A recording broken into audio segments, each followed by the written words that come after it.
All right, well, let's get this show on the road. Yeah. Welcome back, everyone. I'm here with the one, the only, Dr. Isaac Madsen. You are a you have a PhD in soil science. You are the king of root growth videos. He has the most watched root growth videos on the internet. You were a professor at Wazoo for 7 years, and now you're here in the middle of Africa teaching at ACU and doing a whole bunch of other things. Thank you for coming on. Yeah, thank you. Anything you want to add to that? Just correction, actually. So I was only professor for the last three years. Oh, okay. Yeah, and kind of a funny one. It was extension agronomist. So while I taught there, Okay. I taught soil fertility for a total of 7 times. I started teaching as a postdoc. Okay. So for any of the WSU people. There we go. And then another thing, most watched root video. I might not have the most watched root video. Oh, really? Best root hair videos. There we go. There we go. The king of root hair videos. Yeah, exactly. What a title. Wear it proudly. So what exactly is soil science? So soil science, that's actually a trickier question, but it's really just like the study of soils and what do we know about the soil in general, right? And generally, so you can split it into the engineering side, which is like geotechnical engineering, which is like structure, what do we build our houses on, things like that, and then into the agronomy, horticulture, how does it support life side, and that's the side of it that I'm in. So, how do we grow crops? There's also sort of a history, sort of classification of soils and genesis of soils. That's a science in there. So the side of soil science that I'm in, we divide into 5 categories. So genesis and classification, fertility, that's what I was in. How do we give fertility to plants? Then we have soil biology, soil chemistry, and soil physics. And so those are like the 5 domains that are sort of the classical domains of soil science. And within each of those, you could be in the pure sciences, just learning how it works. It's far more complicated than most people would think. Yeah.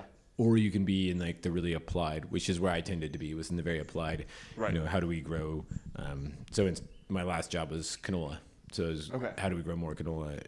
How do we grow it more sustainably? How do we rotate with wheat? Things like that. Right. So, and is that like, how do we grow it as in what fertilizers should we put on it? Yeah. Or is it like the type of soil we're looking for? Yeah, no, exactly. So it could be anything there. It could be when we're rotating in canola, how does that affect our soils would be one thing. So you'll find it changes the microbiology depending on what crop you're growing. It could be, fertilizer side, which is, how much do we put on, where do we put it on, when do we put it on? So we call it like rate, source, time, place, kind of stuff. And that's what I wrote most of my dissertation on, was that side of things. But I worked on a lot of things. So out of curiosity, why do we rotate the soils? The crops? Yeah, so crop rotation generally is there's a lot of reasons, but some of the big reasons are breaking disease cycles, right? So if you grow the same crop year after year after year, you can have certain diseases build up in your soil, and basically then your yield will decline over time. There can be other factors. Early on with canola especially, we were trying to look into if we could use it to break up compacted soils. So if you drive tractors over soils a lot, you plow soils a lot, you'll end up with a compacted layer that roots won't want to go through. And different root systems are different. And so where you might have a wheat fibrous root system where it could maybe even sneak down through in some places, the compacted zone, it wouldn't be able to break it up. Whereas a canola root, once it sneaks its way down through, it'll expand. And so it'll actually break that compacted layer like up. A tree, kind of. Yeah, exactly. So there's roots that basically never expand widthwise. They just kind of stay skinny all the way down. Right. That would be like a wheat root. And then there's roots that will expand. And yeah, exactly. So and get fatter is like the layman's term. Yeah. And so you can actually crack plow pans open and stuff like that. And that's why you'd let like a plot of land lie fallow. So fallowing is actually a whole different subject. Oh, really? Yeah. So fallowing, depending on where you are, in central Washington is used for storing moisture. So you don't have enough moisture in the soil to grow one crop every year. And so what you do is you collect all the snow from one year, keep all the water in the soil, and then you collect it for another year, and then you grow the crop on that. So you get 2 years of moisture. And the soils in Washington allow you to hold a lot of water because of the the silty nature of the soil basically and the depth. Interesting. And so that's why that happens. Okay, so it's like let it lay fallow and then grow, and then you switch off every other year. Yes, yeah, exactly. Interesting. And so, yeah, there's a lot of discussions on the sustainability side, whether that's like a good approach, because you end up with soils that are basically bare for a year, which means those soils are more vulnerable to things like erosion. Actually, so there's issues associated with either way. Yeah. And so it's interesting, but you'll find Central Washington is one of the driest wheat growing regions in the world, because so I'm sure there's some Western Australian that'll listen to this and debate me on this, but if you look at the Horsehaven Hills just south of Tri-Cities above the Columbia River, I think it's something like 6 inches of rain there a year. And they'll grow wheat. Not a lot. They'll grow wheat there. So, but they collect 2 years of moisture to grow the wheat. That would make sense, because you kind of have to. 6 inches of rain is not a ton. Yeah, no, it's very, very small. Yeah. So you've worked in Wazoo and in Washington, and now you're here in Zambia. Yep. Did you always kind of want to come to Zambia as a soil scientist? So I got into agriculture to do something like this. I didn't know what it was going to be like. So I just, in my early teenage years, was very interested in going and working in developing countries. That's the way I saw it at the time. I thought I wasn't interested in the pastoral ministry. I wasn't interested in medicine. I didn't want to go to school for a long time. I was bad at math, so I didn't want to do engineering. And so I was trying to find some profession that would allow me to go work overseas. And what I ended up finding was, agriculture, they do that everywhere, and even like there's USAID, Peace Corps, a whole bunch of non-Christian organizations, right, that are opportunities there. And so I was like, I could travel with this. Started studying agriculture.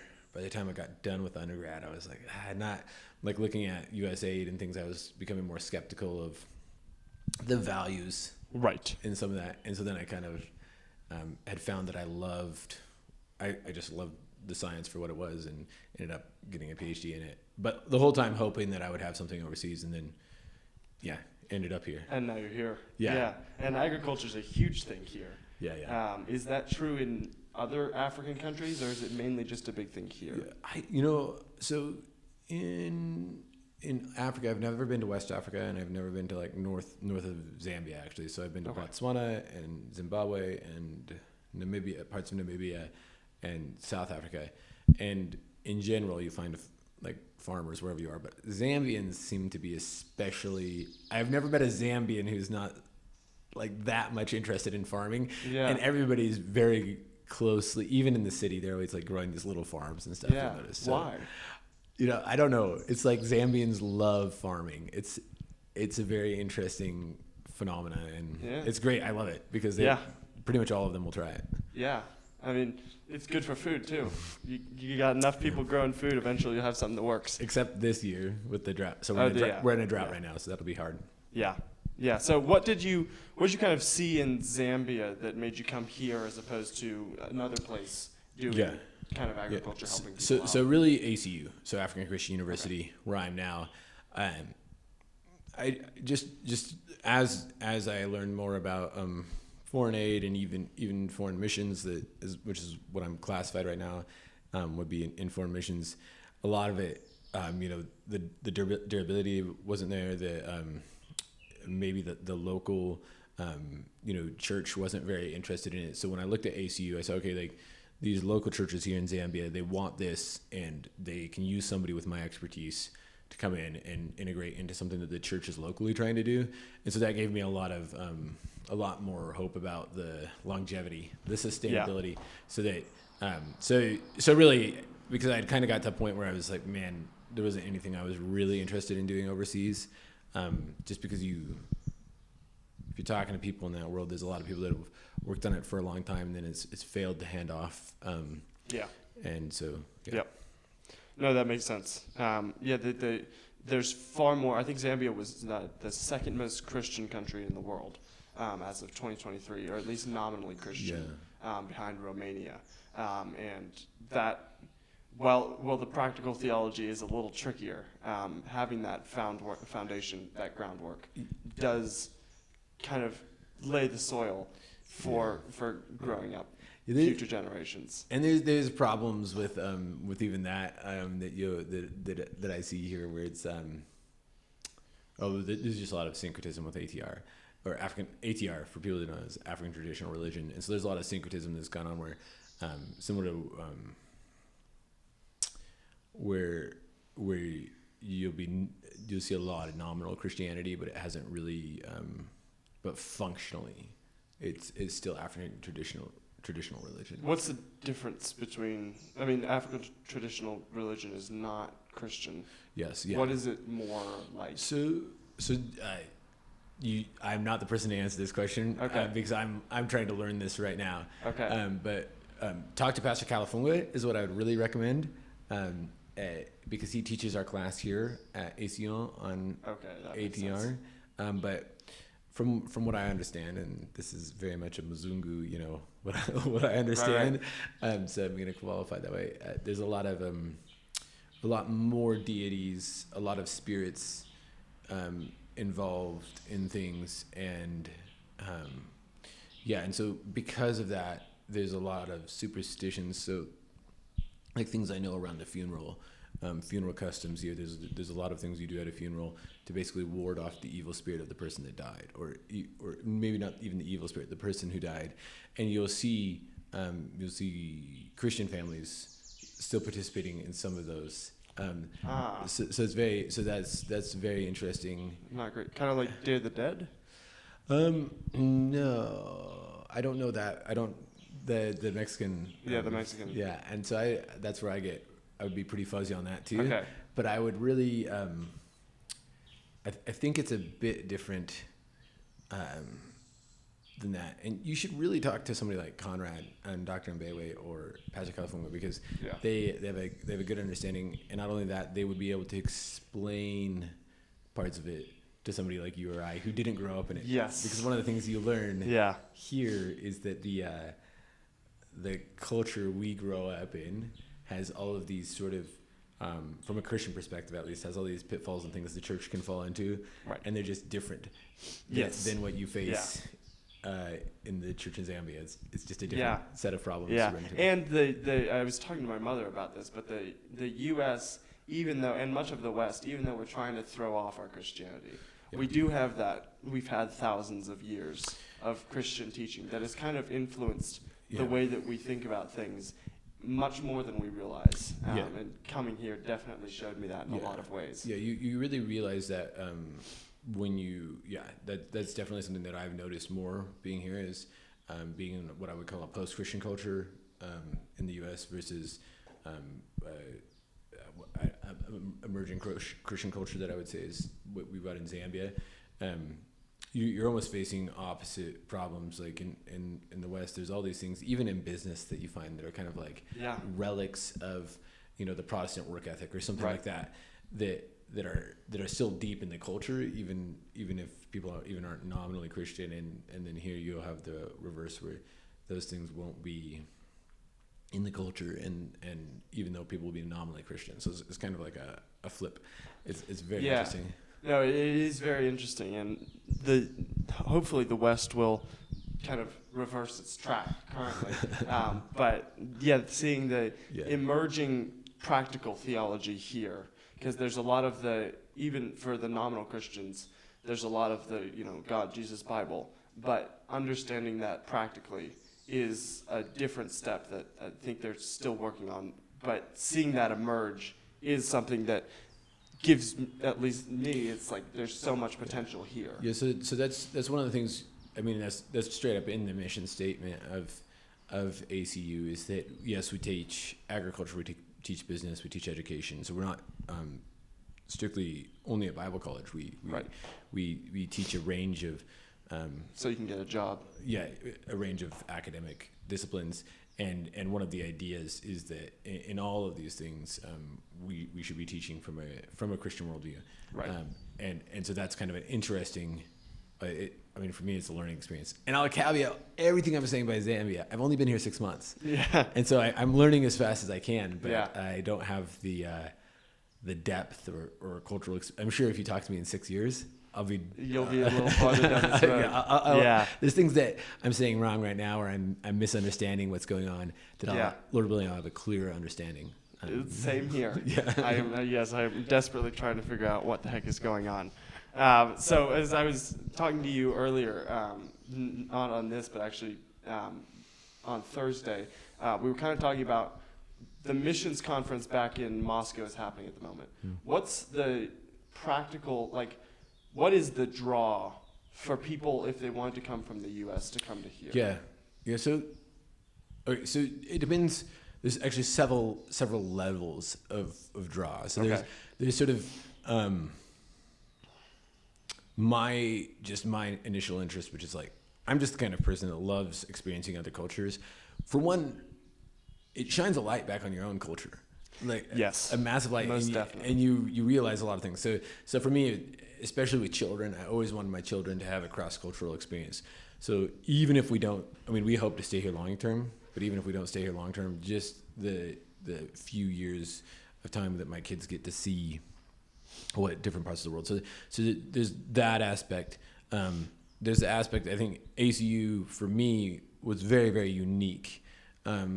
Even looking at U.S. universities, because it was trying to take a few things and tie them, three things that I'm interested in and tie them together. Sort of a liberal arts approach, Christian worldview, and agricultural education, and tie them together. And there's not a lot of institutions doing that. No. And so for me, that was kind of, this is just from an experimental nature. That was like, all right, I want to be a part of this, trying to see how you do this.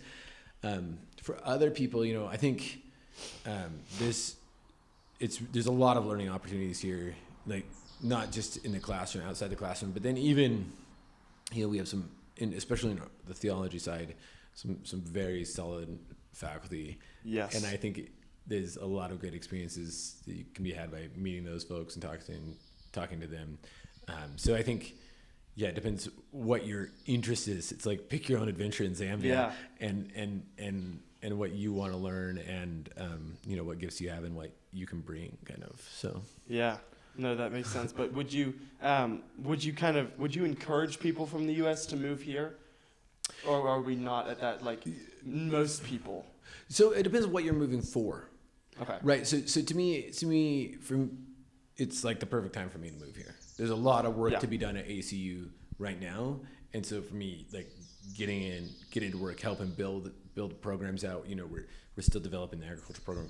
We're really still thinking about what is our philosophy of education. How do we tie these diverse aspects together, and how do we do that on the ground in a place like Zambia, where I'm sure you see this because you're in these classes, people writing papers on their phones, even though we have laptops in the computer lab, and just shortage on textbooks and things like that. And so for American students who are interested, I would say coming out and seeing that, and just that's actually just a good thing to see, whoa, I can buy a textbook on Amazon and it's going to get there, and there's a high likelihood, even if you're a student in the U.S., you'll be able to find a used one for an affordable price. Yeah.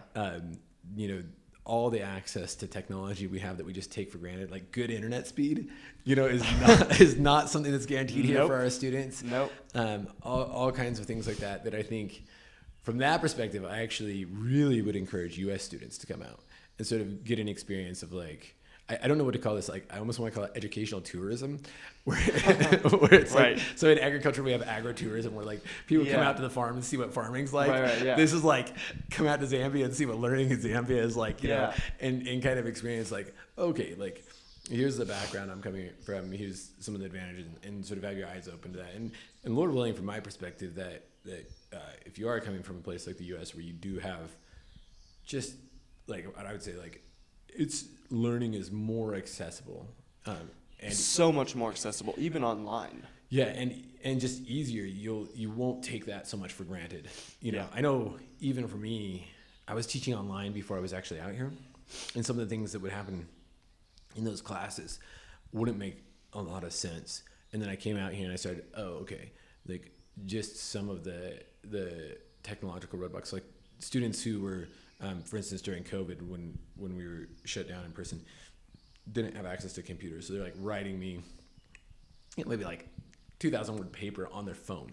And so for me, like, I don't know, I grew up in the laptop generation. I'm not a phone guy. I can't type more than like 200 words on my phone, and I'm done. And I just found that, like, I was like, wow, okay, like, this isn't the level I would want necessarily from a U.S. college student, but also it's like, you wrote that on your phone. You know, it's very impressive. It is actually the very dedication is unreal. Yeah, no, yeah. And not something I don't think I could do that. Yeah, no, yeah.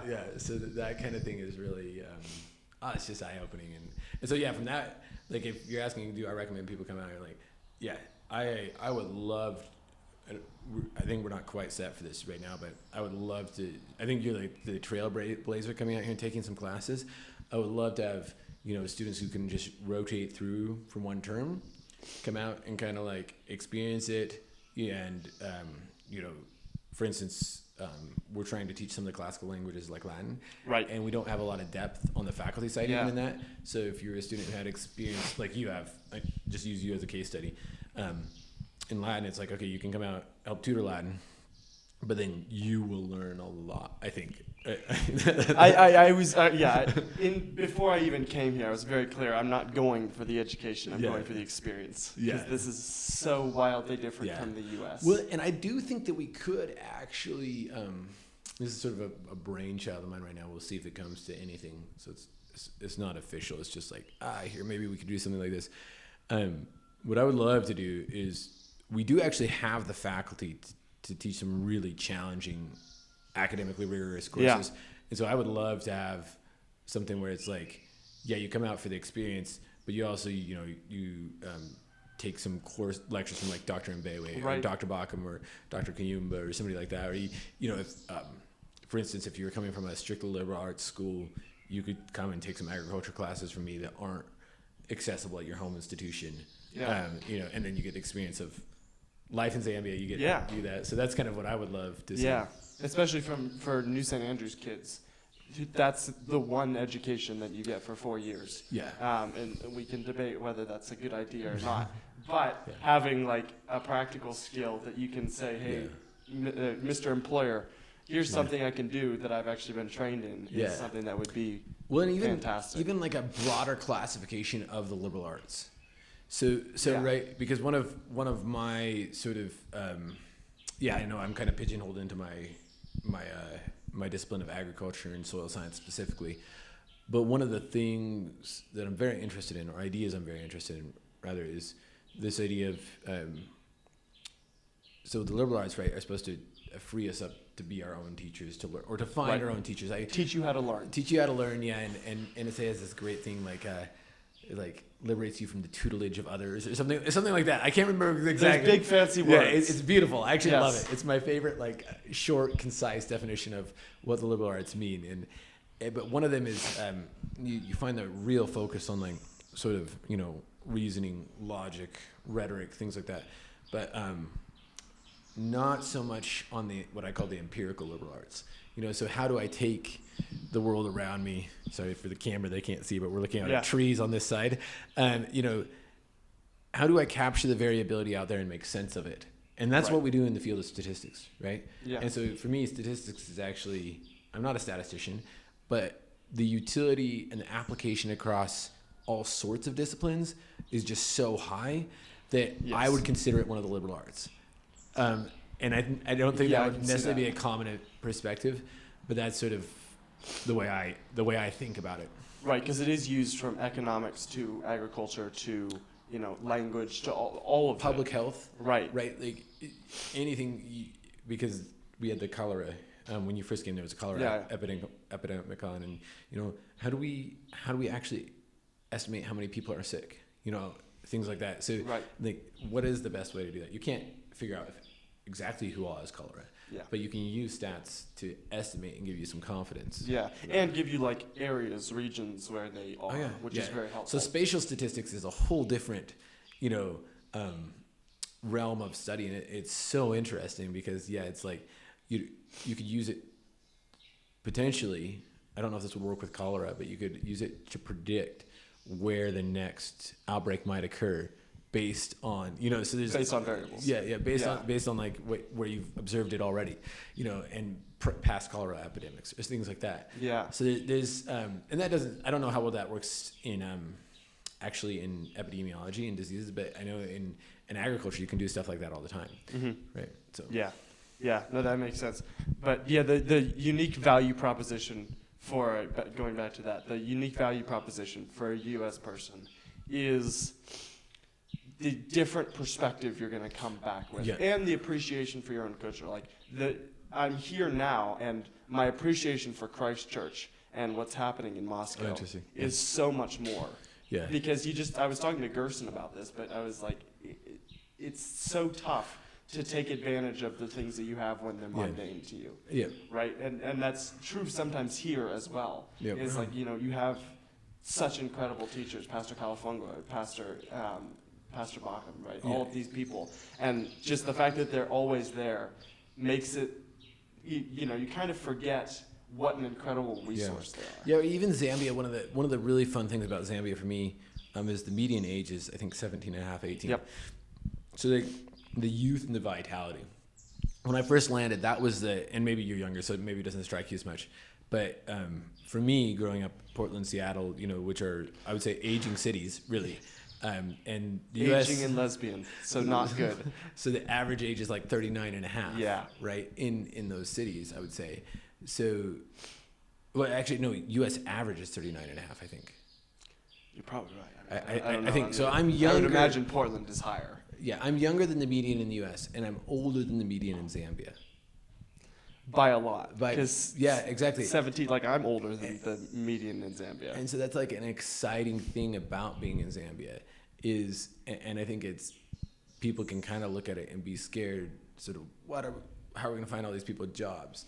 But you can also flip it to like, wow, there's youth, there's vitality, there's potential here. And especially as a tertiary education institution, it's like, you look in the U.S. and,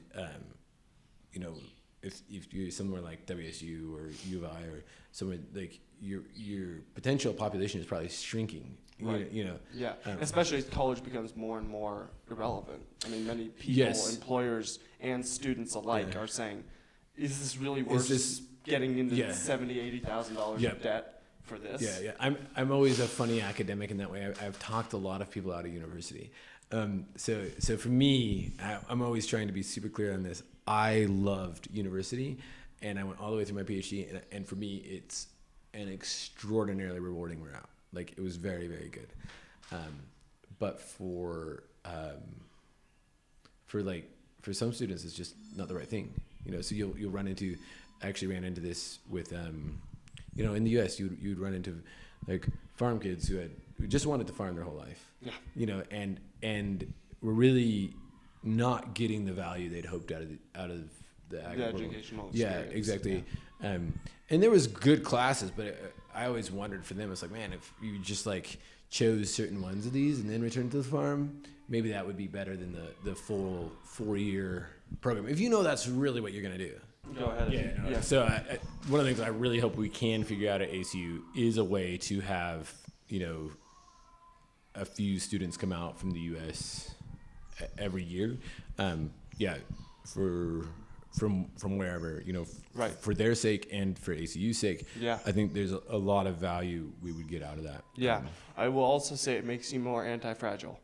Interesting. You're much more, there are so many things in the U.S. that you take for granted. And coming out here, it's like, all right, well, it is currently 10 o'clock p.m. and I don't have AC and I don't have water. Yeah. And I've got to figure this out now. And I can't use the drinking water, the tap water. So I got to go figure out, like, you learn to be so much more anti-fragile, which is a very useful skill to have. And that's another, just for the perspective, it's like all the other students, that's what they grew up in. Yeah. And you see them, at least, and not all, obviously you have some students who don't want to work hard, but you see the students who are working hard and persevering through that, and it's just that much more impressive. Oh yeah. From my perspective, when I see somebody really, like I grew up in a family that we were homeschooled, intellectual thought and discussion was encouraged, but I had a student talking to me the other day. It was like, hey, none of my friends are interested in these ideas, like. when I go home, I have Right. nobody to talk to about this, right? Yeah. And so there's even that aspect of it, like where it's like, man, yeah, there's all the like the practical stuff, like just like the in the US you'd think is like just like you just have it. Right, like Yeah. there's very few people in the U.S. that don't have good drinking water. Well, I guess maybe that's more than we would think sometimes. Yeah. But it's Or decent internet. yeah, exactly. Like the just variety of things. Yeah, no, and it's so interesting, and for that reason, I think, I mean, for me, those are the kind of things that are a little bit of an adventure still. Because I've only been here 6 months, Right. but I'm wondering in a decade, Yes. it might stop being an adventure. You know, it might be just like, oh, You might be like, man, I wish. Yeah. I wish. I will say some of the kids here, they most of them just drink out of the tap water because I guess eventually like their stomach just deals with it. Yeah, this is actually interesting because the bacteria in your gut adapt to where you are. Basically, not that obviously there's things like Giardia that'll always cause you problem. Right. I don't know how much of that there is actually here.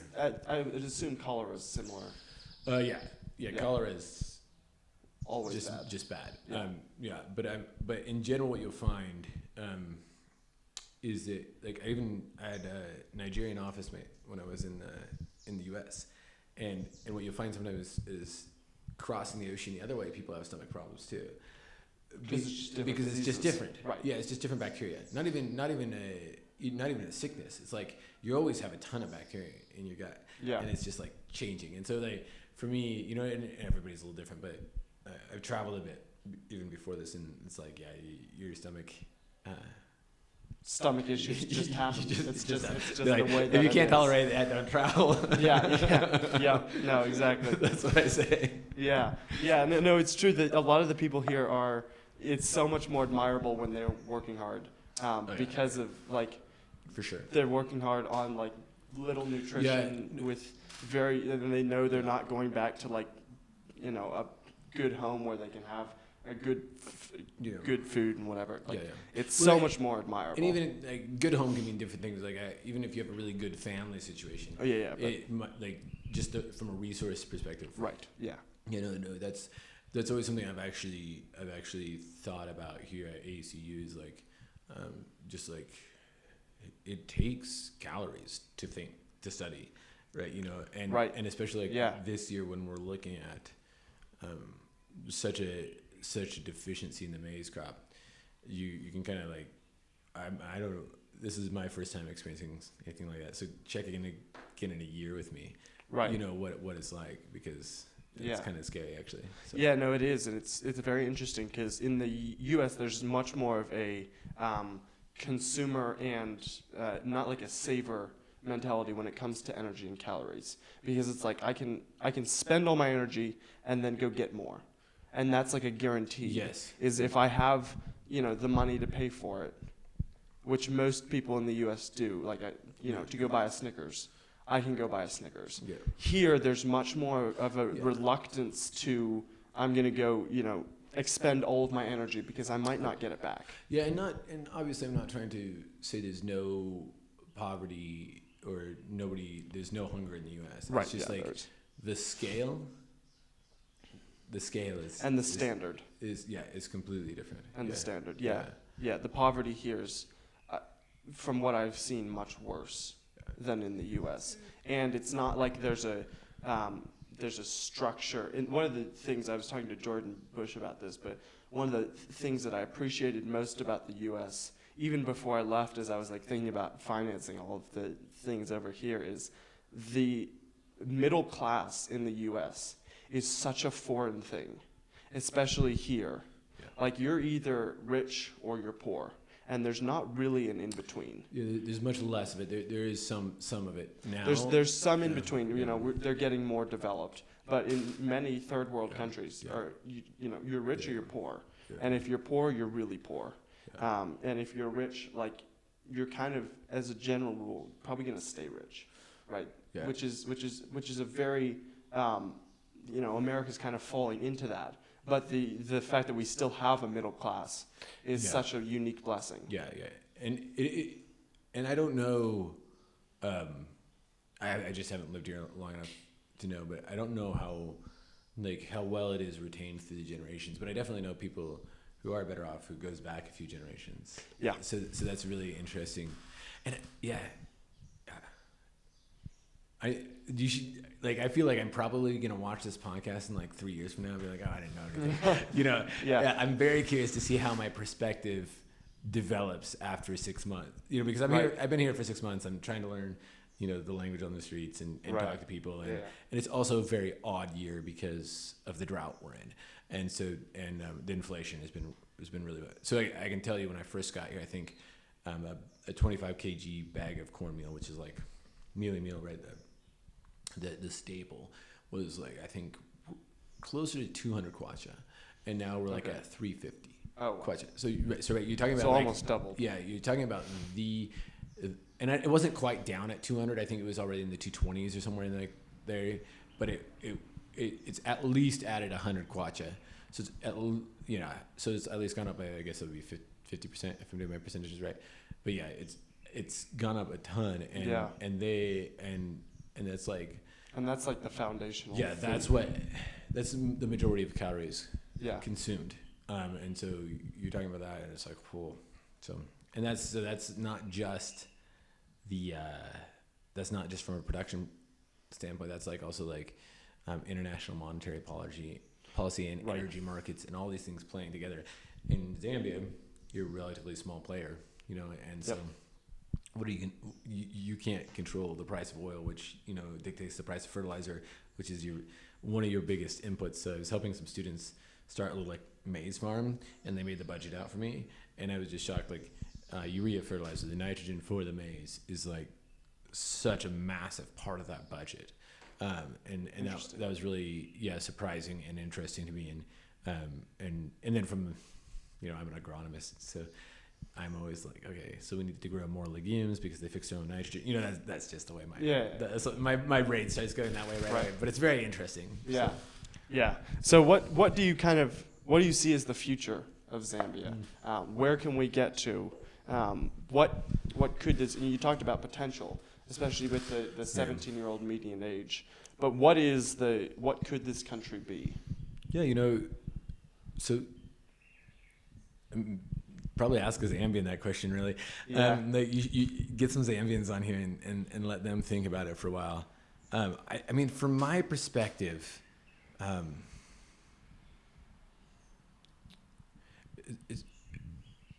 still wrapping my head around this because you find when you're here, there's more opportunities than I would have thought in Zambia, but being able to actually execute on those opportunities can be far more difficult than you would think.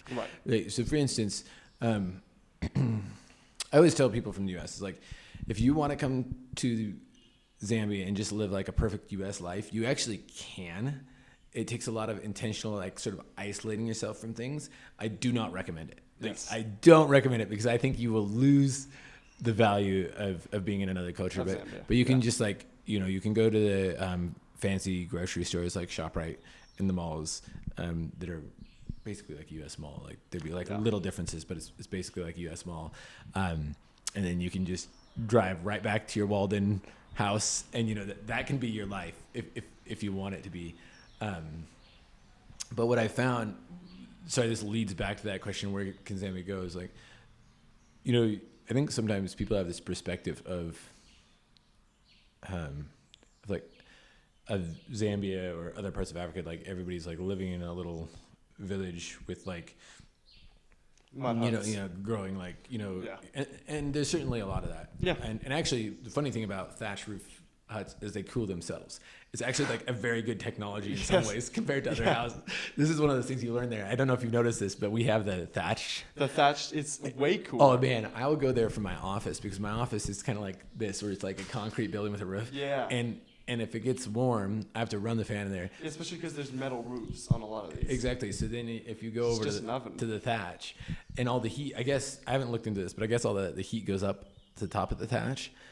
And then I guess it can permeate out. It must like, I don't know if there would be heat, how that would work as far as like the heat transfer. But yeah, it's interesting because you definitely notice, you walk into the thatch buildings, you're like, whoa.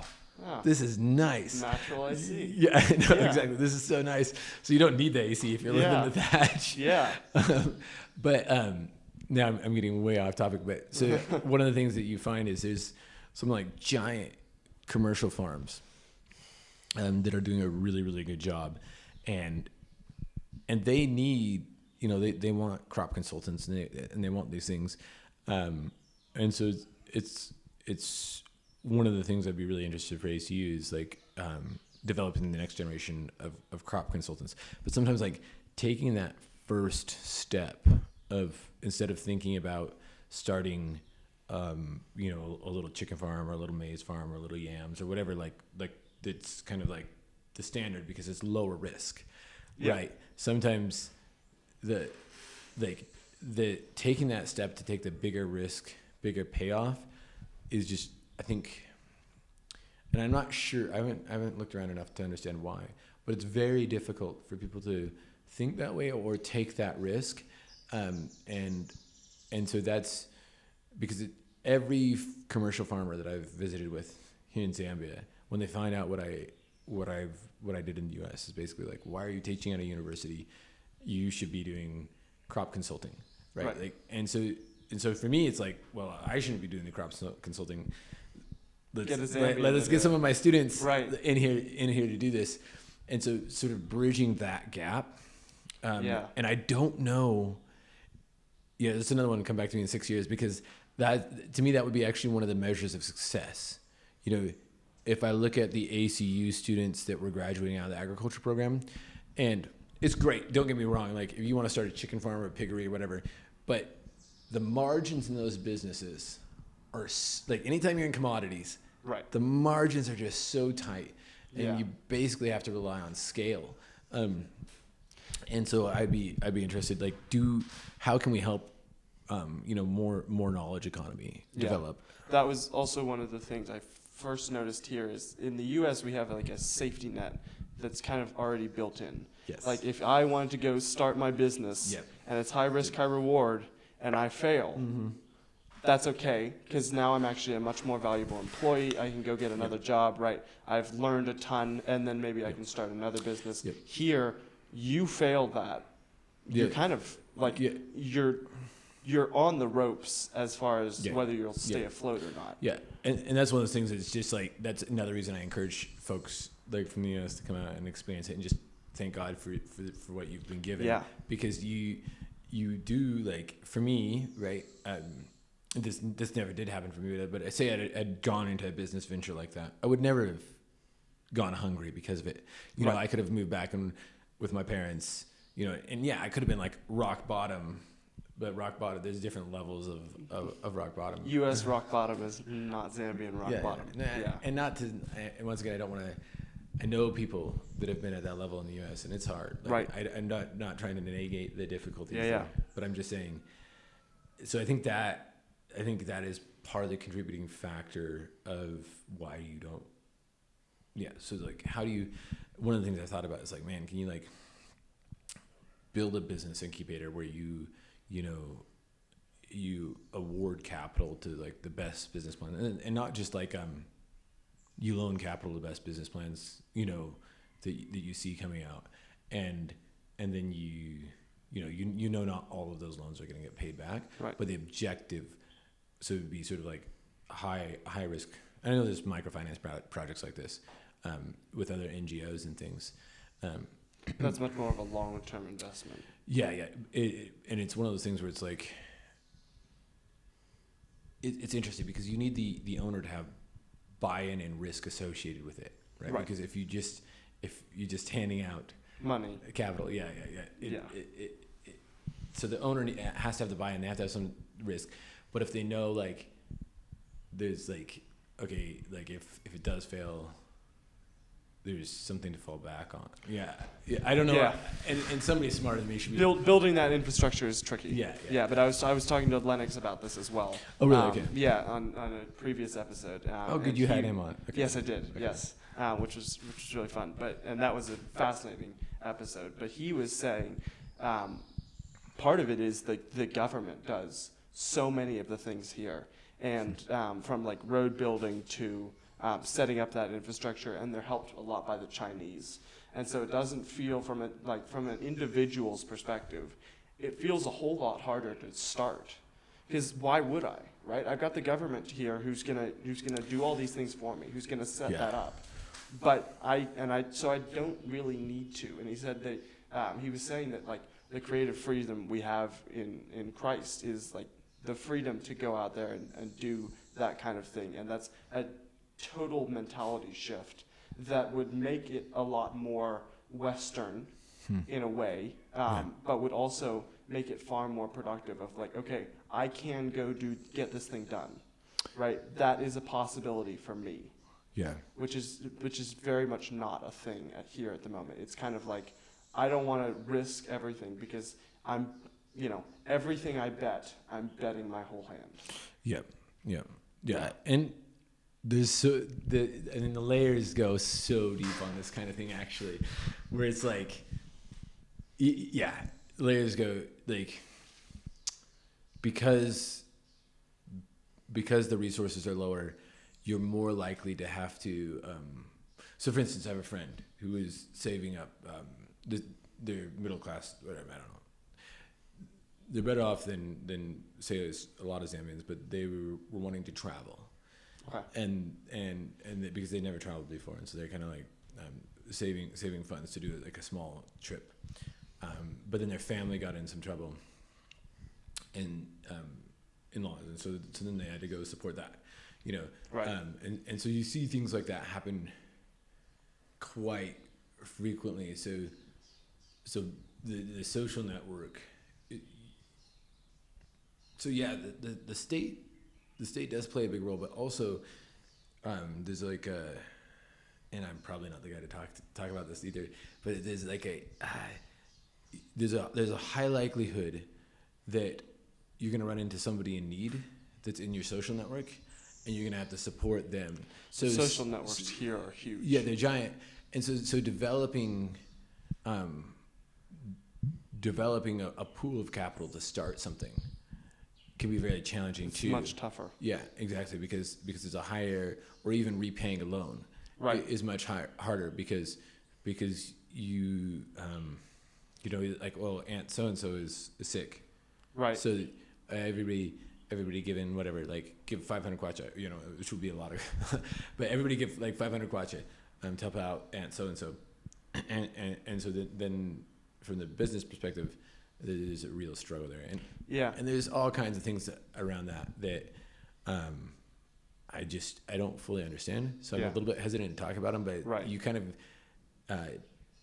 like get glimpses of them around the corners, and it's very interesting to see how that works, and families are a lot bigger. I mean, you were in class the other day when I was talking about that, and what's considered a family in the U.S. is just so much smaller than what's considered a family in Zambia, right? Yep. Like the family in Zambia includes nieces, nephews, uncles, aunts, grandparents. Even like what we would think of as distant relatives, are still considered closer family. Close family, like siblings. Yeah, exactly. And so that stuff is just so interesting. So, for instance, I was talking to a young man the other day, and as far as I can tell, it's a hard worker and kind of hustling, wanting to start his own family, and some, I think, distant cousin he never met before, like ran into them at a family funeral or something now, and now this guy's always like, oh hey, we need to like go help so and so, and so his savings is like constantly in jeopardy. Yeah, exactly. Because so it's just. There's also there's kind of a weird thing of, if you have money, let's see how much we can get. Huh. Yeah, that might be true. I don't know. Yeah, it is like there's. And I haven't. And you are right. It's like I've seen it around the corner. Yeah. I haven't really encountered it head on. Yeah. Yet. Yeah. But there is that kind of if you have resources, well then you should be helping out more, and here's more things you can help out with. Yeah, exactly. Which makes any business endeavor difficult. Yes. Than I think, and once again, I'm like, I'm kind of like sitting, like just learning all of this right now. Where you're like, Yeah. what's things will happen, and this is anytime you transfer, you go between cultures. Right. Things will happen. I remember when I lived in New Zealand, the same thing would happen. I would be like, wait, why was that done that way? You know, because you're just so ingrained in your own culture and the way things are done. So you think, well, of course everybody does it that way, and then you're like, well, not everybody does it that way. Yeah. Yeah, and it's so interesting. Even on this is totally tangential, but even on a theological perspective, it's very interesting because take the doctrine of adoption, for instance, right? And the experience of adoption is so different in Zambia, and it happens more frequently inside of.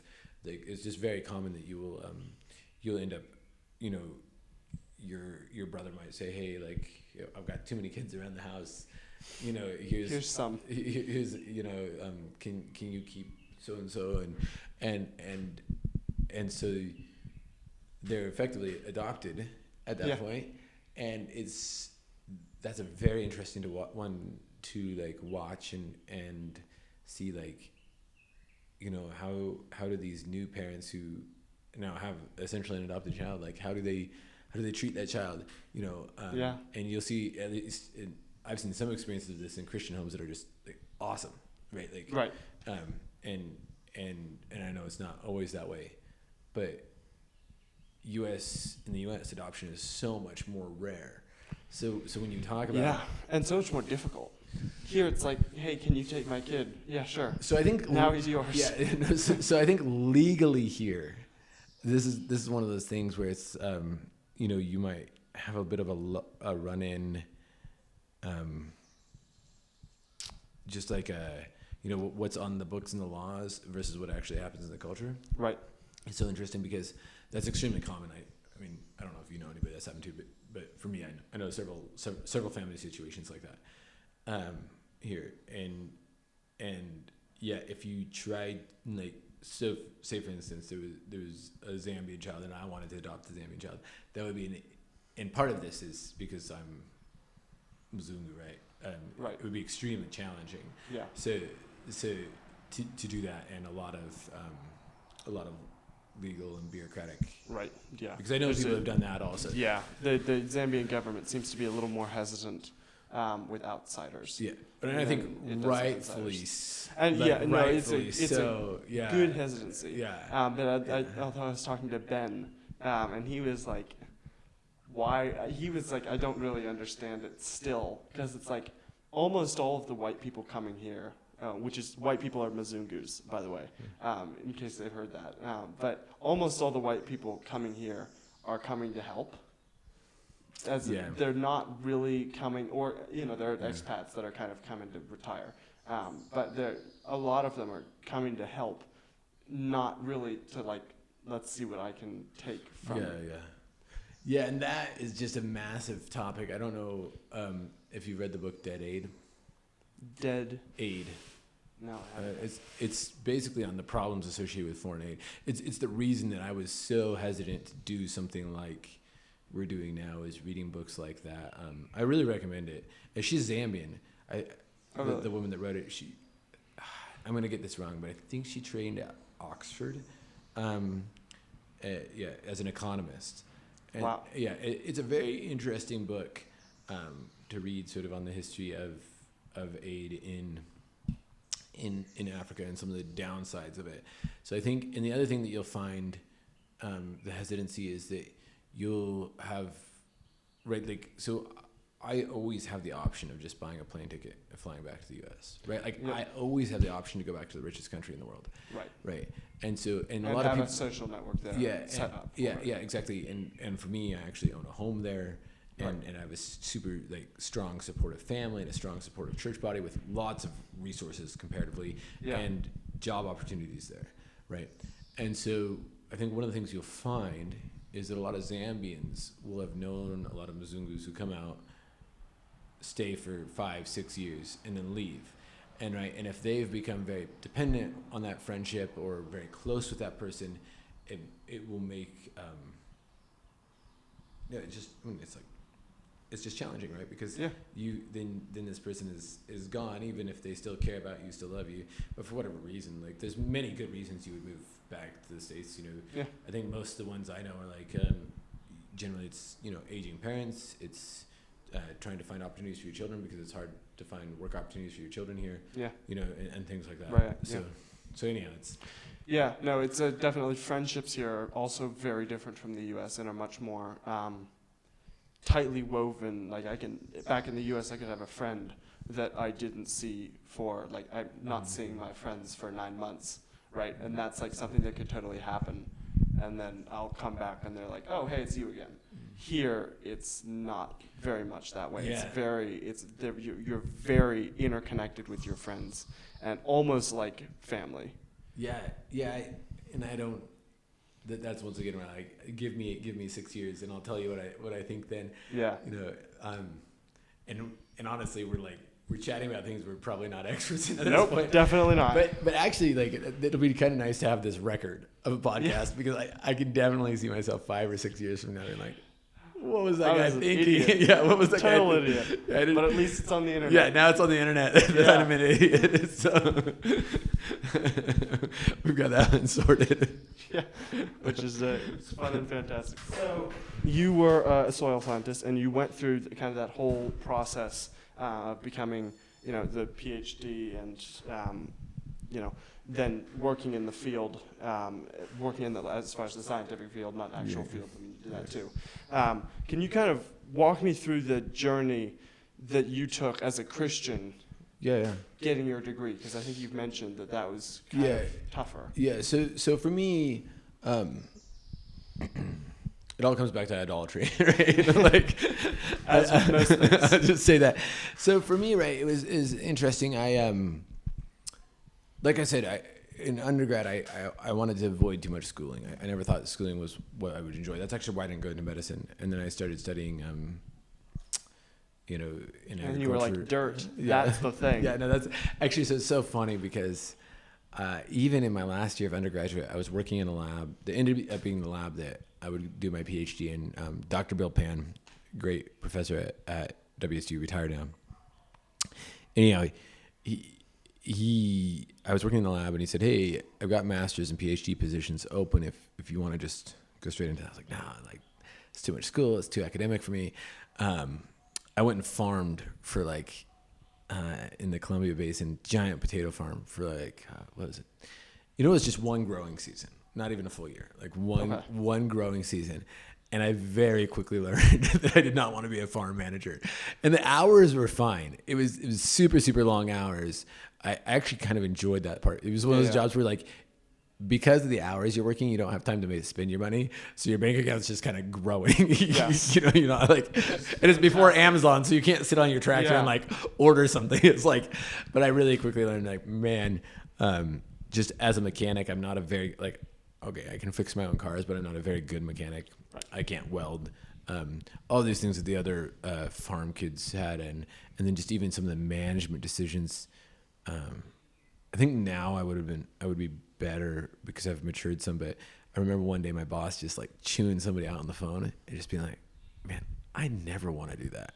And so then I had the standing offer for the PhD in the lab, or a master's or a PhD, and I thought I would go back for a master's. And there was a PhD fellowship program they talked me into. Okay. And so I went into that. So that was kind of how I found myself in the PhD program. And then that's a whole saga of its own. But the fellowship program I got into was very interesting. It was a program where you were supposed to integrating science and policy. So it was all PhD students from the sciences who then would take extra political science courses,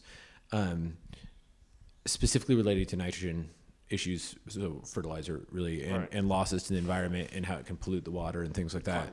Yeah. And so it was all stuff like that. And so it was very fun because you're in a very small cohort of students that's working very hard towards the same goal, and everybody's got a sort of STEM science background, but then you're also maybe reading a book on political science a week. and getting together and discussing that. And so that discussion was actually very enjoyable. But you were asking sort of about my faith and journey. Yeah. So what happened? So to understand the background, you kind of need to understand that program I was in, and then the really difficult times for me personally with my faith, I think, surprised people because it had less to do with sort of individual intellectual attacks on my faith, and not even personal attacks. Like generally, I was working with almost exclusively non-Christians at that point, but got along very well. They were great scientists, and were able to like work professionally in a professional environment. Fine. It had more to do with loneliness, which I think really surprises people. So for me, being a Christian, working in the sciences, it was like, this is like a good and glorious task to be a part of.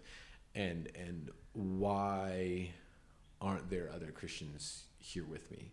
Was kind of, and so it was actually a lot of loneliness was, I would say, a lot of where my difficulty came in. And also, wrestling with some of the classic difficult thing, the problem of evil, because you're working with just wonderful non-Christians, and so these are hard, heavy things, and so there was people you would like to see in heaven.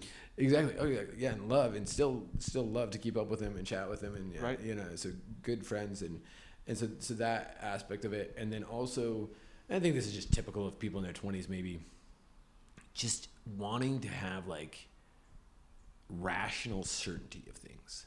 So when you're in my philosophy class right now. So you get to see what I think about the Greeks and rational autonomy all the time. Yeah. And maybe this gives you some more background for that, because I was looking for God to make himself rationally provable to me. Like Mr. McGee in That Hideous Strength. Yeah. If God is here, then let himself show. Let him show himself. The Scotch, isn't he like a Scotch Presbyterian who's like a skeptic? Yeah. And I think he's kind of a reference to Hume, right? I think he is. Okay. Yes. I'm not sure of that, but I've always wondered. He's like, let God come here, let him show himself to me, and I'll write it down on a notebook, and then I'll believe. Yeah, exactly. Yeah. So like so I don't know if that's a reference to Hume, but I don't know Hume well enough to make sure. I don't either, no. Okay, well. When I get to that, Scottish, when I start teaching the next term in philosophy, I'm going to have to read Hume to get ahead of the students. Yeah. So, but interesting. So there's kind of like, that was sort of I don't know what to call it, like the philosophical questions I was struggling with right at that level. And then there was the personal challenges of that, where I was, just, the feeling of loneliness. During that time, I also lived in D.C. Because of the political aspects of the work I was doing. So I was working in D.C. Just not an overwhelmingly Christian place. Yeah, and very separated from the Bible studies and local church that at that time the PhD program was switching between Tri-Cities and Central Washington and Pullman for me. The field work was in Tri-Cities, and I had good church communities. I think at that point I was actually going to E-Free in Pullman, but I had good church communities in both places. No, I was back at Christ Church at that point. But anyhow, I had good church communities in both places, and Christians I could rely on. And then DC was pretty lonely place for me. I'd also just gone through a breakup at that point in my life, so it was a very lonely place. And so that was kind of like, so it was personal on that side, emotional on that side, and then.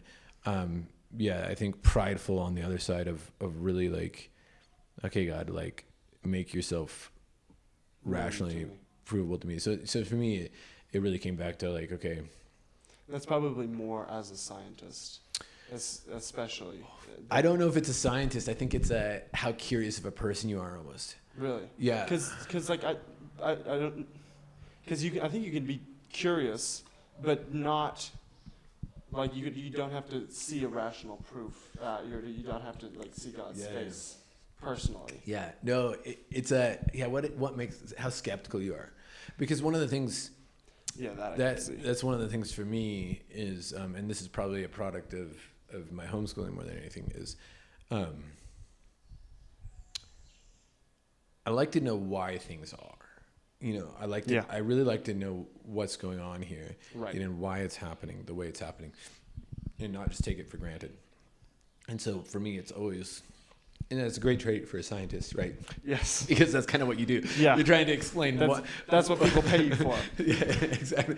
You want to explain why is this happening, and then in the agricultural sciences it's why, and then how can we fix it, or what fix works, and I think that was encouraged in the family culture I grew up in, and which was a really good thing. Yeah. But also that had a certain amount of peril associated with it. This is something I think about with my own children a lot, because they're curious, and I think all kids are curious. And how much do you encourage and foster that curiosity, and to what extent, and how far do you encourage the questions to go? Because like my daughter is straight up an empiricist, right? She's like, wait, we're praying, but I can't see God, So she's where is he? She's McGee, right? Yeah. From that hideous strength, and so I think it's as having been a homeschool kid and homeschooling now. On the flip side of it, it's one of those things you continue to ponder. How do you approach it? And so I don't know if that gives you more of a perspective, because I think a lot of times people, I've talked to a lot of Christians that kind of think, oh man, you were working with all these non-Christians. They were trying to probably persuade you that God wasn't real. I had very few experiences like that. Yeah. The overwhelming majority of my experiences were more along the lines of oh, interesting. Tell me what you think.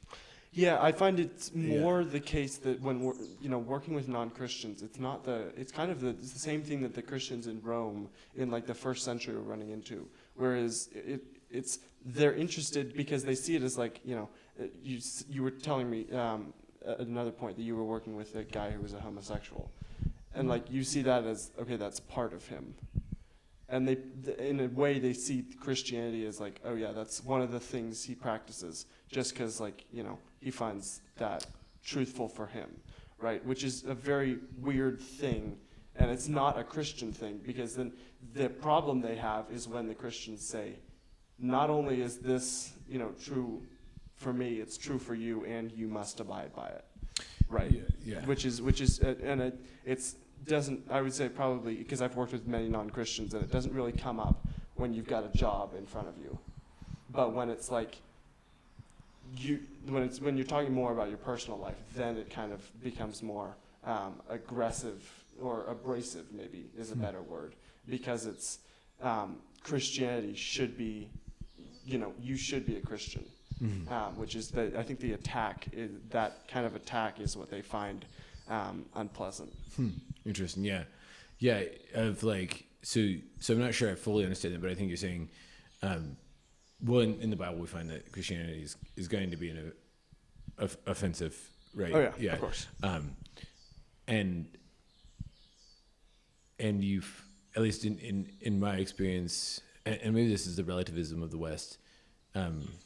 People would, most of my interactions, at least when I got older, I think back to jobs I had when I was 18, 19, 20, and I was always trying to get into these apologetics debates. And now I'm it's just so embarrassing actually for me now, just because I think it was really in my own pride. I wasn't really trying to do good in those a lot of times. Yeah, no, it was not good. And later on, especially working with the groups I was working with in graduate school, in my PhD, and it was more along the lines of, I think I just developed more love for people, actually, more caring. Here, if you want to know what I'll believe, I'll tell you what I believe. And I want you to believe the same thing as me. Right. But instead of getting into a fight or debate with somebody about it, I had very, very few of those in graduate school, and had some very deep discussions, and people asking me questions what's your life like? What's your life like? Kind of things, and a lot more of that happening. And I'm not saying that everybody's experience is different, right, from mine, but that's kind of been more of my experience, Interesting. And one of the most like actually like one of the most rewarded I've ever felt was when somebody who was my boss at the time called me up and on a Sunday afternoon and was like, hey, I know you never work Sundays. You don't, because you don't believe in working on Sundays, but will you, like, this once, will you like, it was some little like task that I could do on my computer. I could flip my computer open and do it. And I kind of like, I was like, okay, I think I can. Like, I think I've been, like, they know, like, this boss of mine knows this is not something I do. And they're not expecting it, actually. But it's kind of like the ox in the ditch when we read about this happening. Okay, this ox seems to be in the ditch, and I'm happy to help out and be of service. So it was interesting. That was one of those times where I was like, okay, like the difference was clear, and there was still we were able to work together. Yeah, but it's hard, and it is very lonely. This is one of the things I always say is, like, I do encourage Christians into the sciences, because I found that was the thing. One of the things, like, sort of from an argument perspective that was the hardest for my faith was like, okay, why am I the only person here? Like, if you really believe all of God's truth is, like, he owns the whole truth. Yeah. If that's what you believe, then why aren't you here with me? Right? Like, if you're saying you believe this, but do you really believe it if you won't come and do the work with me? Do you see what I mean? And that was actually, that was, like, for me, that was one of the really, like, that's kind of another layer on the discussion, but that was a point for me where it's like, what do Christians really believe? Right. Like, do they say this and they believe it, or do they just say this? You know, and so that was, theology flows at your fingertips, and so what you believe will inevitably come out in your actions. Yeah. So if God created everything out here, but then we avoid studying it for whatever reason, you know, and I would say God made us rational, and He gave us empirical skills and a desire to observe and you've seen me talk on this, but it's like, it's the glory of God to conceal a matter and the glory of kings to search it out, right? And I think, like, I know, like, most of the Christians who are in the research science, like, that's, or even in philosophy, whatever research you're in, it's like, that's something, a verse you love, and then yet there's, like, domains of it that we stay away from, you know, and why is that? And what's going on there? And that's always been something that it still bugs me to this day, honestly. Like, when I see Christians shying away from it. When I talked to Gordon about this, he had kind of two takes on it. The first was, a lot of the times Christians are kind of scared of the sciences, because it is a very, like, when you're going in there, a lot of it, especially the evolutionary, you know, there's so much that the vocal scientists, at least, you know, the Neil deGrasse Tyson, the Brian Coxes, right, the Stephen Hawking's, all of them are very aggressively not Christian, right? They're very evolution, you know, we're here, blind chance acting on matter, right? And so it's kind of like, I'm scared I'm going to, and I was talking to Chris Katungu about this, because he's a psychologist, and psychology is a horribly non-Christian. I mean, it's a Christian. It should be a Christian pursuit, but at the moment, it's very much not. And he was saying, like, a lot of people, when I went into psychology, asked me, like, hey, are you just not a Christian anymore? Interesting. Which is very weird, but because they were like, you're studying something that, you know, all the people we see in psychology, none of them are Christians. Sigmund Freud, you know, Carl Jung, none of these people honor God. None of them believe in God. And so there's that kind of, like, awkward social pressure of, don't go into the sciences, which you may probably didn't have. But for a lot of Christians, you know, don't go into the sciences because you'll become a non-Christian. Interesting. And on the other side, it's like, you kind of think of the sciences as neutral. I mean, not the like, you know, evolution, that kind of thing, not climate change, right? But as far as we're looking at data. Okay. Yeah. And, like, that data is the same whether you're, you know, that number is 62.8, whether you're a Christian or you're a non-Christian, right? And so kind of that trust of, well, it's just the data is neutral. Yeah. And so, you know, surely it can't be a non-Christian thing that what that data is, but it's the spin that they put on the data, how they interpret the data. That's where the non-Christianity comes in. But anyway, Talking to Gordon and also Chris was very eye-opening as why, because I also think like most of and also Will Boyd back in the U.S. I don't know if you knew him. I know Will.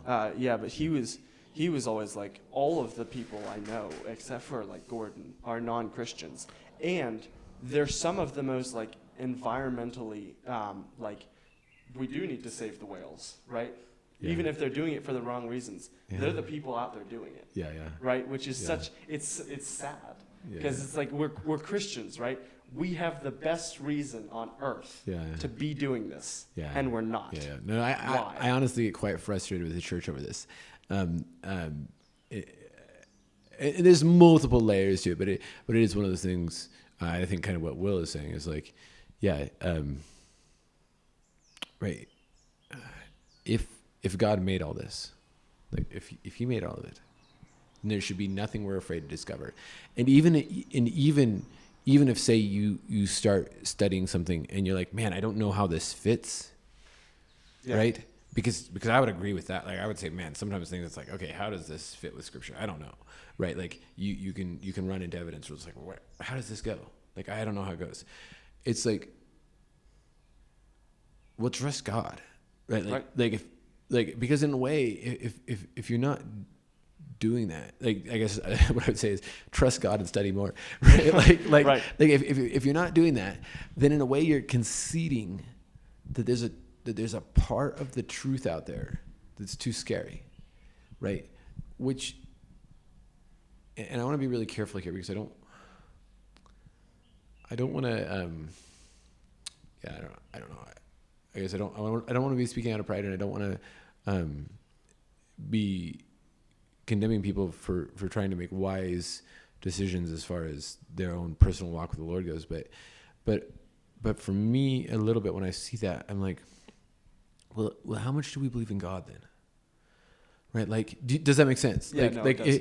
If you really think He made everything, and I would say as a Reformed Christian, He's Lord of everything, and He's Lord of all knowledge. And there's parts of it that we don't yet understand. Yeah, we don't want to go study because we're afraid we'll lose our faith. Like, how much lordship are we actually giving Him? Does that make sense? Yeah, no, that totally makes sense. That's kind of the question I have for a lot of Christians. And like I say, like, yeah, I've been there, done that, like got the sticker, right? Like, I know the challenges, and actually, so my wife and I, when we wrote out like a family mission statement in 2016-ish, one of the things on there, it's like a Google Doc, with like highlighted what's important and what's kind of, so one of the things was like, okay, like one of the things I would like to do is I would like to encourage and mentor young Christians into the sciences and like because I know it can be difficult, but I think it can be difficult for different reasons than people imagine. Yeah. Right? Yeah, exactly. I think that can be more of the difficulty. And then if you do have a question in mind, it's very high likelihood that you're going to have some sort of existential crisis, like at some point. Yeah, I'm sorry. Yeah, like, it doesn't matter, like kind of where you are. Like, right. Like I think you're going to run into it. Yeah. Like, and so like, you know, having faithful Christians to walk beside you and be patient with you and love you through that, and encourage, always pointing you back towards the truth and pulling you towards the truth and saying, this is the beautiful thing, like the gospel. This is the beautiful thing. That's what sometimes we need more of, and we need the church to be able to say that to the young people that are going this route, like say, hey, okay, like good, and also realize, like, because this is a very controversial opinion, but like when I look around, I can see like, yeah, there's things that are like, okay, I don't know how this works. Like, you know, I don't know how it works. Like, how it fits. Yeah. So what I mean by how it fits, it's like, okay, I can read Genesis, like this is what it says in the Bible, and I can look at evidence, and I can say, I don't know how these two things fit together, like right. necessarily, and so for me, it is about like, it's like, but I do believe that God wrote the scriptures. Right. And they're true and they're infallible. And I believe He made all of that out there, and He gave me an empirical, like, abilities and a rational mind. Right. To go interpret that stuff. And I'm not supposed to shut that down either. Yeah. Right. I mean, and one thing I always point Christians to is like the gospel's empirically proved, right? Like that's like, right. That's like, even, where is that? You're going to have to help me out. This is where I get really weak on scripture references, but like, well, even just the doubting Thomas, like touch, here's the hole in my side, and then, where is it where he's talking about, is it Paul where he's like talking about Christ appearing to everybody, and then appearing to me out of me, the least of all. Yeah. Out of season. Right. Right. Like that we trust the gospel because at one level, I'm not saying this is the only level, but at one level, because historical empirical evidence, like we trust what people said about it. Right. So if you go around denying that on another level, it's a very dangerous exercise, I think. Most definitely. Yeah. So that's, I don't know. Yeah. And it's interesting what you were saying, that like, you don't see how things fit, but that's kind of in a way how God works, is like he hides things in all over the place. But take the Trinity. Right? Like, take a rudimentary, like not a rudimentary doctrine. Well, I consider it. It is a rudimentary doctrine. It's a foundational doctrine. Like, right, that we believe Christ is the Son of God. Yeah. Right. And that he's one person in the Godhead, and then he took on, and then the incarnation. The whole Trinity makes no sense. Yeah. And then you have the incarnation, proved. Where it's like, Christ is 100% man, 100% God, and he's representing all mankind, and yet he's God, and then he's crucified. And it's like all of these things are like not. And man, I'm way into the theology now, and I'm like some like Dr. Bauckham or somebody's gonna watch this like angry comment section. Yeah, exactly. but it's like those are things that are like mysterious and difficult, and I think sometimes. And this is maybe and I'm not saying we should deny our rational abilities, but this is, I think sometimes where the Greek rationalism can get us in a little bit of trouble, because we do want some of this to like all cleanly like cleanly click together, and there are mysteries around it. And I don't think you should use that as an excuse to like stop studying or stop learning, but you should use it as a reason to recognize, to be humble. Yeah. And even Nate Wilson is fond of saying that, like, we don't even know how, like, the basic things in nature work. Like, we know that, if I plant a seed and then I put water on it and then the sun shines on it, eventually I'll have a plant, hopefully, right? Unless you plant it in bad soil or we don't really know, like, how it works. We know photosynthesis, but, you go farther and farther down. It's like, how does it work? How does it work? How does it work?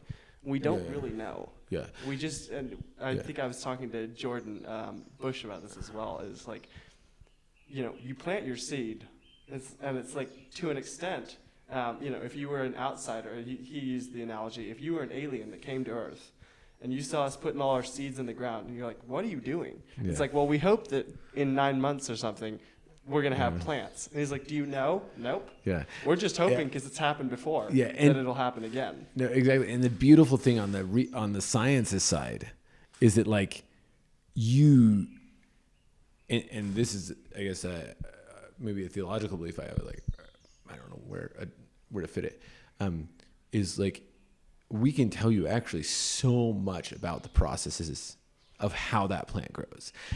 Everything from like when it imbibes water and it starts releasing the hormones and then activate the breakdown of starches, all of these things, we can tell you so much about those processes, and we can tell you, like, how it's going to vary in this soil out in Zambia versus the soil in the Palouse. And we can actually predict an amazing amount of things.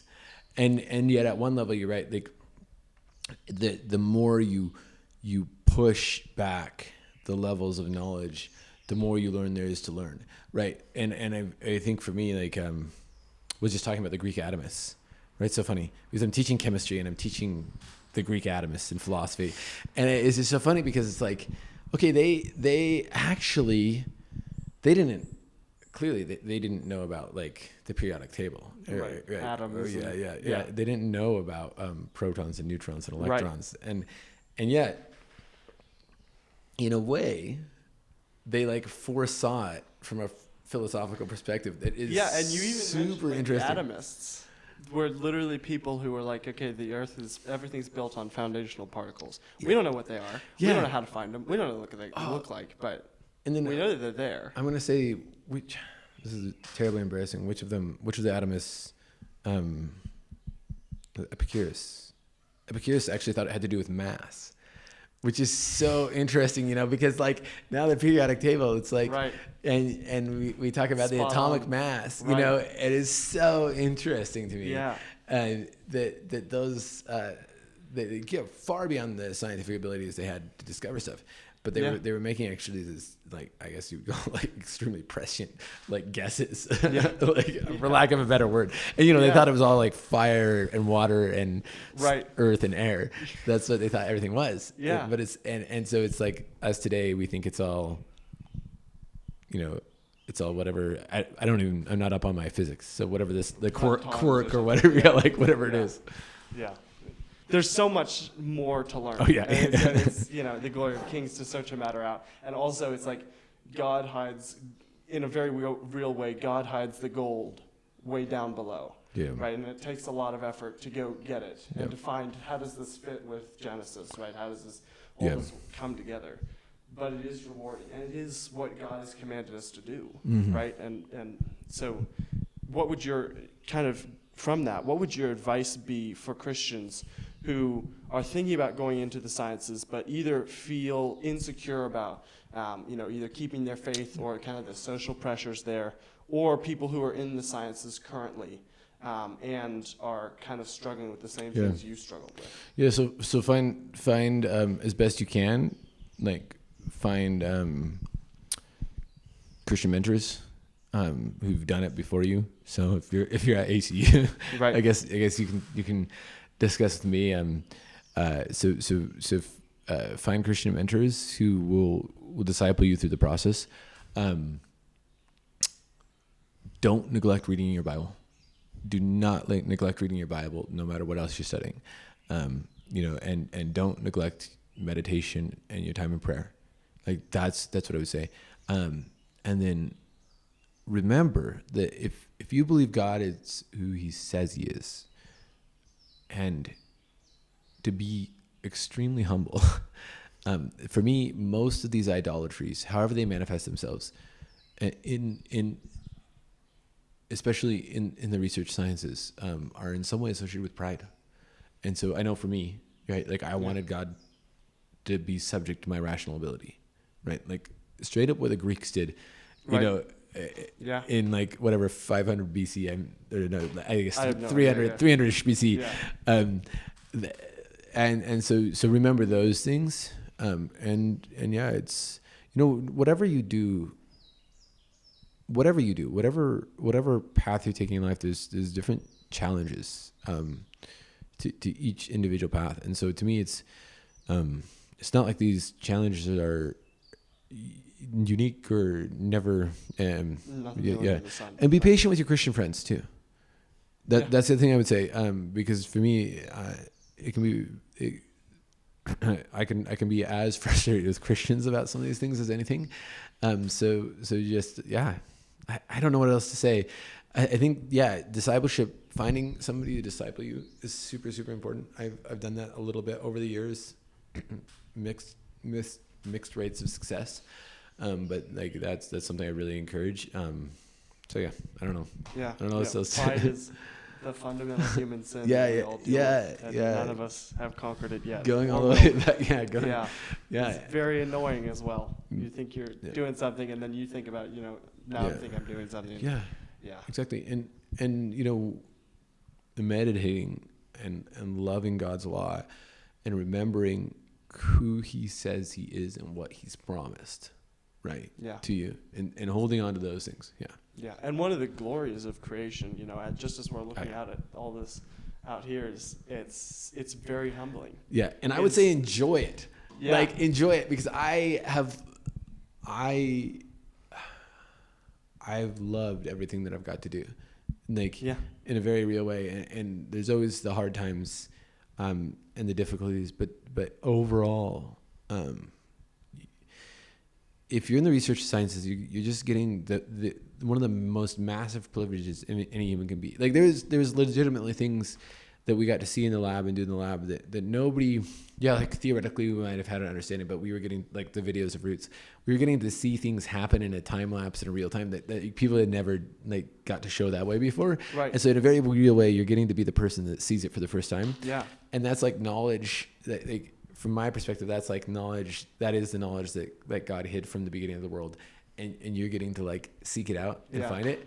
And it is just the most, the absolute most fun. Yeah, like from my most fun and most humbling. Yeah, and like really recently, there was a bunch of scientists that went down down deep in the ocean, and we know like almost nothing about the ocean compared to like everything else that we know. But they went down and they found like 40 new species of deep sea fish or something, which was crazy. And it's just the fact that God has been like sustaining and maintaining those and their generations for 6,000 years without anyone knowing about it is such a like it gives deep joy. And such gladness. I don't know if you know this, but the Congo River in Congo. Yeah. Apparently, and this is one like I've only read 2 articles on this, so it's like you're pop science. Now. Yeah, pop science. Right. It's that this is a river hydrology coming from a soil scientist that came from a pop science. So you're a Facebook expert. I'm a Facebook expert. Yeah, I'm a Facebook expert on the Congo River. Yeah. Yeah. No, because my brother, who's a hydrologist, is like, eh. But apparently they have these fish come out, wash up sometimes on the Congo that are like deep sea fish. And there's some parts of like the bathymetry is I think what you call it, like the shape of the bottom of the river, where there's these giant holes that they don't necessarily know how deep they go. Yeah. Yeah. That's wild. Yeah. So like that's probably a project for a drone the first time because I don't think you want to send me. Yeah. I don't want to be diving down. Yeah. But I think it's when it's going over these giant like cataracts. Apparently there's like some really deep holes that they haven't found the bottom. Like at the bottom of the cataracts. Yeah. Yeah. Wow. So don't, once again, become your own Facebook expert on that. But it's one of those things where like you read about things like that and you're like, why am I a soil scientist? I should be looking. This is why I started a podcast. I'm here to talk to that guy. What are these deep holes? Congo's just north of here. Yeah, I know. Yeah, that's wild. And thank the Lord for drones, because I would not want to dive down there and figure out what's below. Yeah, I'm right. very happy to let AI do that. Yeah. No, I feel like what you find. Like if it is what I recall from the article, that once in a while these fish like float to the surface, but it's not like a common occurrence. It's like, man, if you ended up down there, how long would it take for you to float out? If you got stuck in there, that's the way I think. We do not recommend married men do this. It's a single man activity. Yeah. No. But even that, like, there's a whole different subject which we probably don't have time for today. Is just like the technology that makes some of these possible. Like I used office scanners for making all those root videos. Yeah. Just like you go buy a Canon office scanner and it's like $100 and you were able to do some really neat stuff with that. Yeah. No, technology has advanced. Yeah. Crazy fast in the last 20, 30 years. Yes. But yeah. No, the more you discover of creation, the more you realize how little you know and how incredibly good God is in putting all of this out there for us to figure out. Just got so far to go. But thank you for coming on. Is there a place people should find you on the internet?